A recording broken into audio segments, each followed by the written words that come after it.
one way to unlock working memory for students in the primary classroom is through word banks, sentence starters and model sentences. These help students to get past that cognitive overload they might experience while they're doing a task. Students don't have to remember all the keywords they need to use because they can refer to the word bank to help them.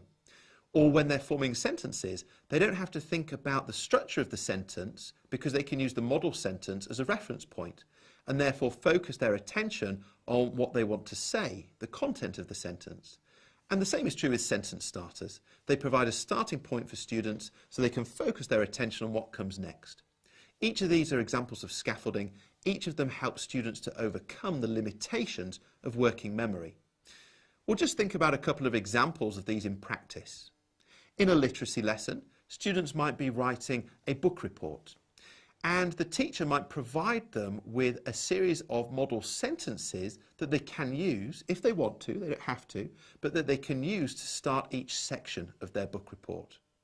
Now, for some learners in the class, the whole task of writing a book report is going to be very challenging, and their working memory is likely to be overloaded because they have a lot of different things they need to think about and a lot of things which aren't actually stored at the moment in their longer term memory.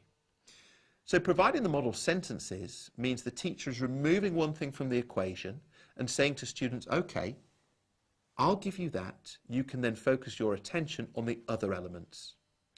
So this is just simplifying things a little bit, meaning that students can focus their working memory on the other aspects of the book report and therefore access the task a little bit more easily. Another example could be in a science lesson. So let us imagine that in this science lesson, the teacher has asked students to discuss an experiment that they had a go at the previous day. Maybe the teacher provides a word bank and says to students, I want you to use some technical vocabulary while you're engaged in your discussions. Well, there are going to be a lot of demands made on students' working memory during this task because they have to remember back to yesterday, they then have to process that information, think about how they want to articulate it, and then respond to their partner when their partner asks them questions. The teacher also wants them to practice using technical vocabulary. So instead of expecting students to do everything, they provide the technical vocabulary in a word bank, and the implicit message is to students, well, I'll do that little bit of work for you, so we remove that from working memory, and then you can focus your working memory on synthesizing your ideas and including some of those keywords when you articulate them.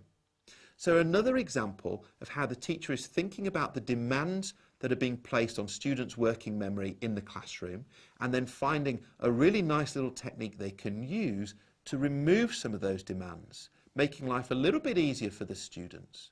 Not too easy, because we still want them to be challenged, but we also want them to be able to access the work and to do so successfully. So in conclusion, you can look for ways to decrease the cognitive load, making it easier for students to focus their working memory on the task in hand. Golden nugget. Use word banks, sentence starters and model sentences to help students overcome the limitations of working memory.